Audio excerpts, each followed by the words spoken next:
Hi, dear students. I hope you're doing well. Let's start with lesson number 9, 3 questions of NIOS class 12th according to the new syllabus. So, चलिए शुरू करते हैं. 3 questions. 3 questions एक short story है written by Leo Tolstoy और ये है एक राजा के बारे में अबाउट अ किंग जो कि महसूस करता है, फील करता है कि उसके मन में उठने वाले 3 सवालों का जवाब जानना बहुत ज़रूरी है. साथ ही उसको ऐसा भी लगता है कि उन जवाबों को जानकर अपने लोगों पर अच्छी तरह से शासन कर सकता है. उसने ये सवाल अपने मंत्रियों से पूछे लेकिन उसे कोई सेटिस्फैक्ट्री, कोई संतोषजनक आंसर्स नहीं मिले. फाइनली अंत में राजा ने अपने सवालों के जवाब जानने के लिए एक प्रसिद्ध साधु यानी एक नोन हर्मिट के पास जाने का फैसला किया. क्या राजा को उसके जवाब मिलेंगे, ये जानने के लिए हम पढ़ेंगे ये lesson. So before we start with the lesson, चलिए इसके लर्निंग आउटकम्स देखते हैं. इस पाठ को पूरा करने के बाद शिक्षार्थी यानी आप साहित्यिक पाठ यानी एक लिटरेरी टेक्स्ट के जो अंडरलाइंग संदेश होते हैं, जो एक मैसेज कन्वे करना चाहता है ऑथर, वो पहचान पाएंगे. आप लघु कथा एक जॉनरा को समझ पाएंगे. क्लोज रीडिंग करके उनके पॉसिबल मीनिंग का मतलब समझ पाएंगे. डिस्कशन और क्रिटिकल थिंकिंग करके आप कंक्लूजन्स निकाल पाएंगे यानी निष्कर्ष निकाल पाएंगे. एंड ऑल्सो अतीत को टटोलने या भविष्य के लिए अनावश्यक, अननेसेसरी हैंकरिंग यानी अननेसेसरी जो आप लालसा रखते हैं उसके बारे में भी आप सोचेंगे. मतलब basically it talks about living the life in the present. अभी जो है, अभी जो आप कर रहे हैं, अभी जो आपके पास है, that is the most important thing. Past में क्या हुआ, भविष्य में क्या होगा, that should be something that is not worrying about. तो चलिए शुरू करते हैं सेक्शन नंबर 1 से. एक बार एक राजा के मन में ये विचार आया. अब एक सर्टन किंग यानी एक राजा, कोई भी एक राजा था, उसके मन में एक विचार आया कि यदि वो हमेशा ये जान ले कि हर काम को शुरू करने का सही समय क्या है, यदि वह यह जान ले कि किन लोगों की बात सुननी चाहिए, किन्हें अपने से दूर रखना चाहिए, एंड अबव ऑल सबसे ज़्यादा, सबसे महत्वपूर्ण, यदि वह हमेशा यह जान ले कि सबसे महत्वपूर्ण काम क्या है, वो कभी भी जीवन में असफल नहीं होगा. वो चाहे जो भी करे वो उसमें असफल नहीं होगा.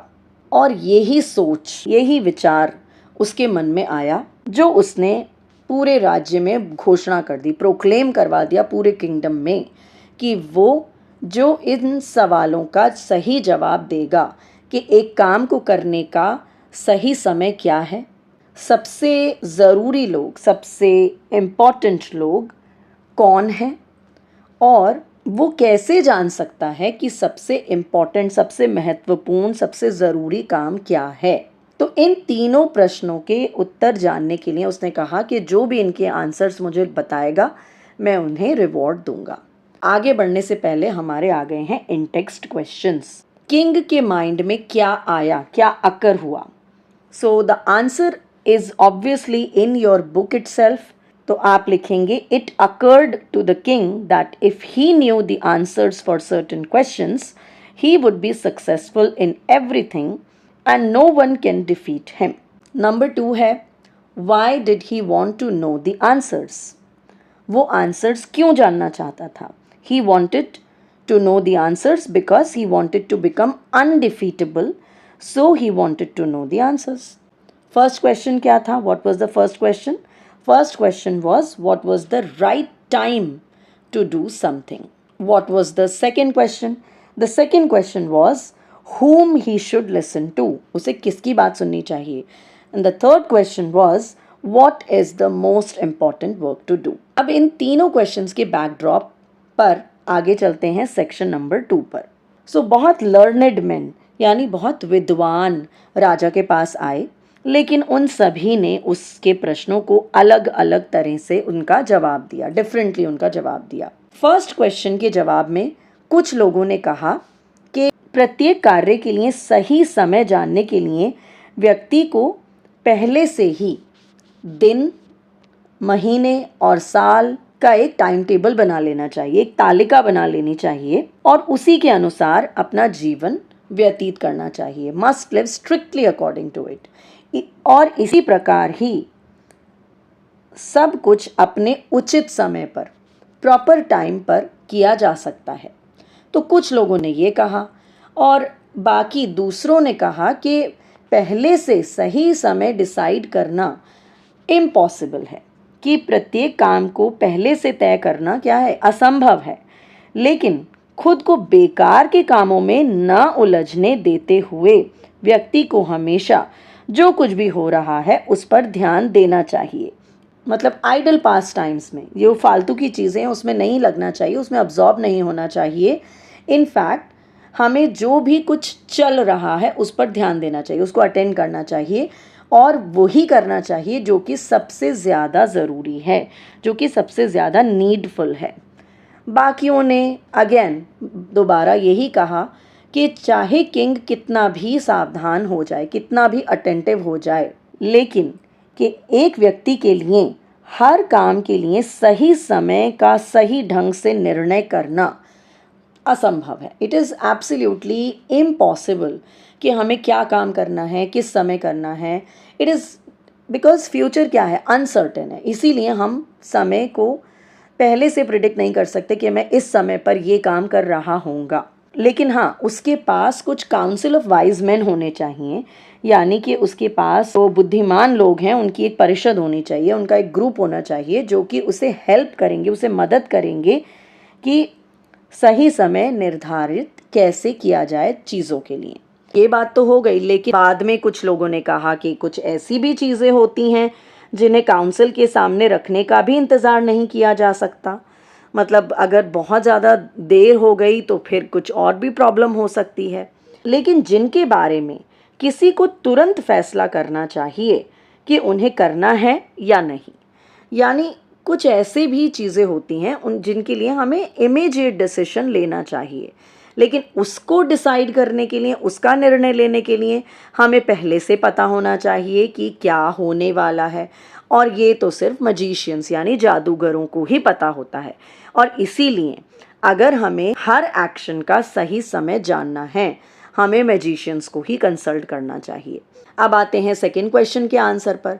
सेकंड क्वेश्चन के आंसर के लिए भी इसी तरह से बहुत सारे आंसर्स दिए जा रहे थे।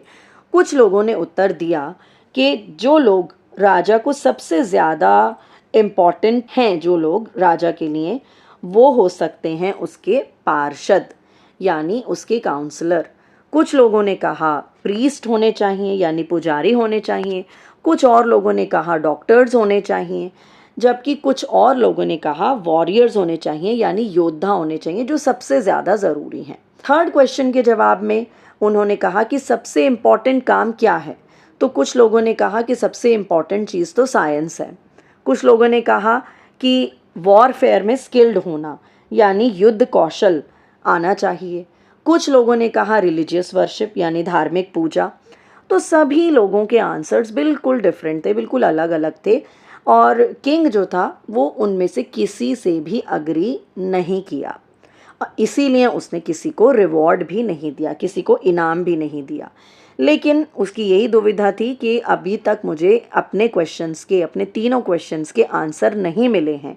तो फाइनली उसने एक साधु को, एक हर्मिट को कंसल्ट करने का फैसला किया, जो कि अपनी विजडम के लिए, अपनी बुद्धिमत्ता के लिए व्यापक रूप से प्रसिद्ध था, वाइडली रिनाउंड था। आइए इसके क्वेश्चंस देखते हैं। Okay, first question is answers क्या मिले राजा को फर्स्ट क्वेश्चन के। Answers were that a time table should be formed and strictly followed, time should not be wasted in foolish pleasure, and they should have a council of ministers and magicians with him as they could predict the future. Question number 2.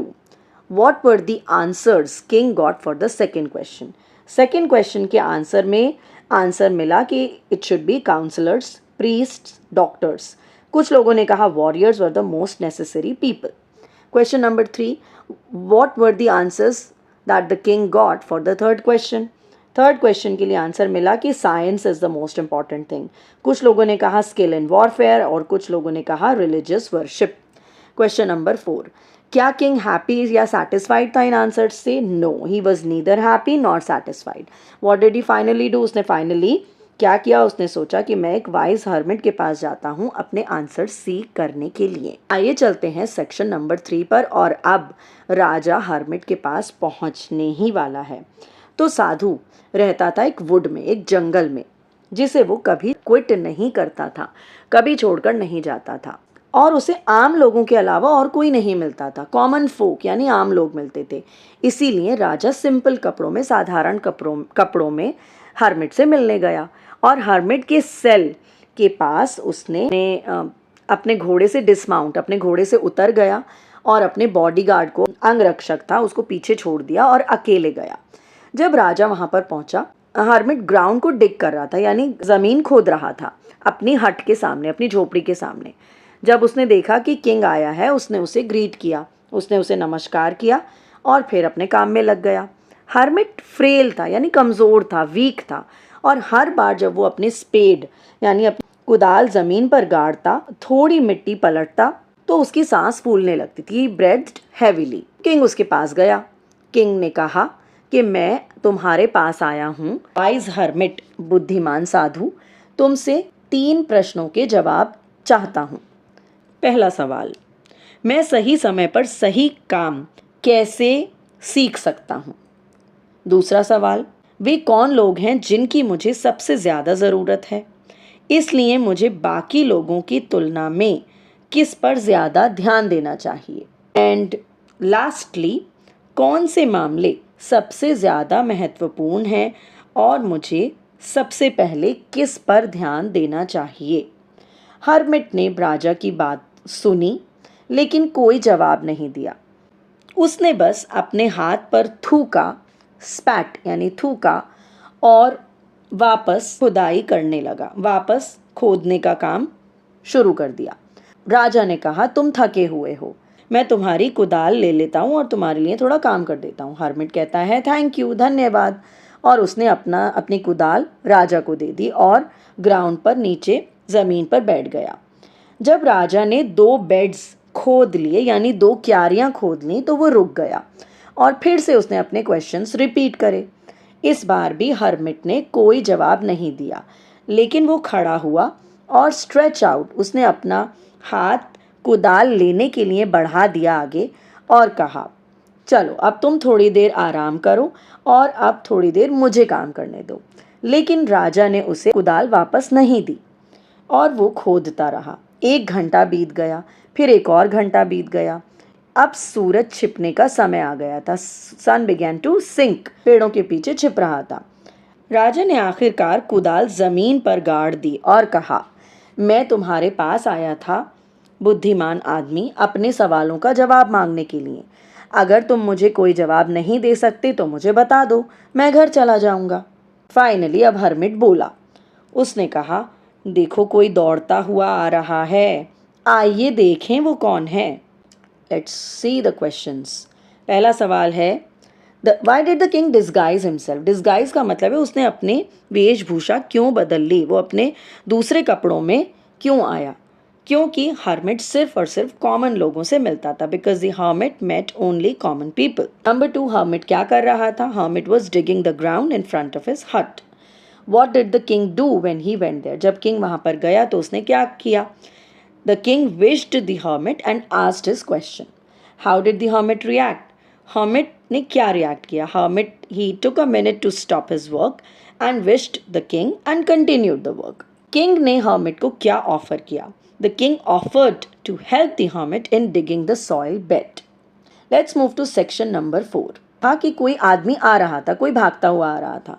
तो जब राजा ने पलटकर देखा तो एक दाढ़ी वाला आदमी, एक बियर्डेड मैन, जंगल से भागता हुआ आ रहा था। उस आदमी ने अपने हाथ पेट पर दबाए हुए थे, hands pressed against his stomach, और उनके नीचे से खून बह रहा था, blood was flowing under them. जब वो राजा के पास पहुंचा, वो बेहोश होकर, फेंट होकर ज़मीन पर गिर पड़ा और कमज़ोर ढंग से, फीबली मतलब कमज़ोर ढंग से मोन कर रहा था यानी कराह रहा था। किंग और हर्मिट, राजा और साधु ने मिलकर उसके कपड़े अनफासन किए। अनफासन यानी उसके कपड़े खोले और देखा कि उसके पेट में एक बड़ा घाव था। किंग ने उस घाव को बहुत अच्छे से धो दिया और उसे बैंडेज किया अपने रुमाल से, और फिर हर्मिट ने उसे एक टॉवल दिया था, एक तौलिया दिया था, उससे उसे बांध दिया। बार बार राजा उसे वॉश कर रहा था, धो रहा था और उसको दोबारा बैंडेज कर रहा था, पट्टी बांध रहा था। आखिरकार आदमी को होश आ गया, वो रिवाइव हुआ और उसने कुछ पीने के लिए मांगा। किंग वहाँ पर साफ पानी, फ्रेश वाटर लेकर आ गया और उसे दे दिया। मीनवाइल इसी बीच सूरज ढल चुका था और अब ठंडक हो गई थी, मौसम थोड़ा ठंडा हो चुका था। इसलिए किंग ने हर्मिट की मदद से उस वुंडेड मैन को, उस घायल आदमी को हट के अंदर ले जाने का फैसला किया और उसे एक बेड पर लिटा दिया। जब उसे बेड पर लिटा दिया तो आदमी ने अपनी आंखें बंद कर दी और वो शांत हो गया। लेकिन किंग अब इतना ज़्यादा थक चुका था अपनी वॉक से और उसने पूरा दिन जो काम किया था कि वो क्राउच्ड डाउन, वो चौखट पर ही लेट गया, दहलीज पर ही झुक गया। क्राउच डाउन मतलब झुक गया और वो भी सो गया। वो इतनी गहरी नींद में सोया, slept all through the short summer night. मतलब शॉर्ट समर नाइट यानी जो गर्मियों की रात होती है वो थोड़ी छोटी होती है, तो पूरी रात वो सोता रहा। जब वो सुबह उठा तो उसे यह याद करने में बहुत समय लगा कि वो कहाँ है और वो अजीब दाढ़ी वाला आदमी कौन था जो बिस्तर पर लेटा हुआ था। और वो बिस्तर पर लेटा हुआ था और चमकती हुई आंखों से उसे गौर से देख रहा था। मुझे क्षमा करना, बियर्डेड मैन ने, दाढ़ी वाले आदमी ने वीक वॉइस, कमज़ोर आवाज़ में कहा, फॉरगिव मी, मुझे माफ़ करना। जब उसने देखा कि किंग जाग चुका था और उसकी तरफ देख रहा था तो उसने कहा, मैं तो तुम्हें नहीं जानता और मेरे पास कुछ नहीं है तुम्हें माफ़ करने के लिए। उस दाढ़ी वाले आदमी ने कहा, तुम मुझे नहीं जानते लेकिन मैं तुम्हें जानता हूँ। मैं तुम्हारा वो दुश्मन हूँ जिसने कसम खाई थी, स्वोर किया था कि मैं तुमसे बदला लेकर रहूँगा, क्योंकि तुमने उसके भाई को मार डाला था और उसकी संपत्ति जब्त कर ली थी। मुझे पता था कि तुम अकेले गए हो हर्मिट से मिलने के लिए, साधु से मिलने, और मैंने निश्चय कर लिया था कि मैं जब तुम वापस आ रहे होगे तो मैं तुम्हें मार डालूंगा। लेकिन दिन गुजरा और तुम वापस नहीं आए, इसलिए मैं तुम्हें खोजने के लिए घात लगा रहा था, तुम्हें ढूंढ रहा था और मुझे तुम्हारा बॉडीगार्ड मिला और उसने मुझे पहचान लिया और उसने मुझे घायल कर दिया। मैं उनसे भाग तो गया लेकिन इतना मेरा खून निकल रहा था, मैं उससे मर ही जाता अगर तुमने मेरी ड्रेसिंग नहीं की होती, अगर तुमने मेरे घाव पर पट्टी नहीं बांधी होती। मैं तो तुम्हें मारना चाहता था लेकिन तुमने मेरी जान बचा ली। तो अगर मैं ज़िंदा हूँ तो सिर्फ़ और सिर्फ तुम्हारी वजह से ही ज़िंदा हूँ और मैं तुम्हारा अब मोस्ट फेथफुल स्लेव बनकर ही तुम्हारी सेवा करूँगा, तुम्हारा वफादार गुलाम बनकर तुम्हारी सेवा करूँगा और अपने बेटों से भी यही कहूँगा कि वो भी यही करें। प्लीज़ मुझे माफ़ कर दो। ये सुनकर किंग बहुत खुश हुआ कि उससे अपने दुश्मन से भी पीस कर लिया, यानी दुश्मन से भी शांति स्थापित हो गई और उसे अपना मित्र बनाने पर बहुत खुश हुआ। उसने उसे न केवल माफ़ कर दिया बल्कि कहा कि वह अपने नौकरों और चिकित्सक को उसके पास भेजेगा, अपने खुद के फिजिशियन को उसके पास भेजेगा और कहा कि मैं उसकी संपत्ति को भी वापस कर दूंगा। Let's come to the in text questions. Bearded man कौन था? Bearded man was the king's enemy waiting to kill him. What did the king and hermit do to him? The king and the hermit cleaned his wound and did first aid to him. मतलब उसकी मरम पट्टी करी। Why did the king fall asleep on the threshold? King was so tired, अपनी walk से और इस काम से थक चुका था, so he slept on the threshold. Bearded man ने किंग को थैंक क्यों कहा और उसने क्या कहा? Bearded man thanked the king as he saved his life, and also he said that he will be loyal slave to the king and also he will ask his sons to do so. What was the outcome of this encounter? इस मुलाकात का outcome यानी इसका result क्या निकला? इसका result ये निकला that the king made peace with his enemy, saved his life and offered him assistance and his friendship. आज की क्लास के लिए हम इतना करेंगे. अगले लेसन में, अगले पार्ट में हम rest of the lesson complete करेंगे and we will be doing the rest of the answers. Thank you so much for watching. Bye bye.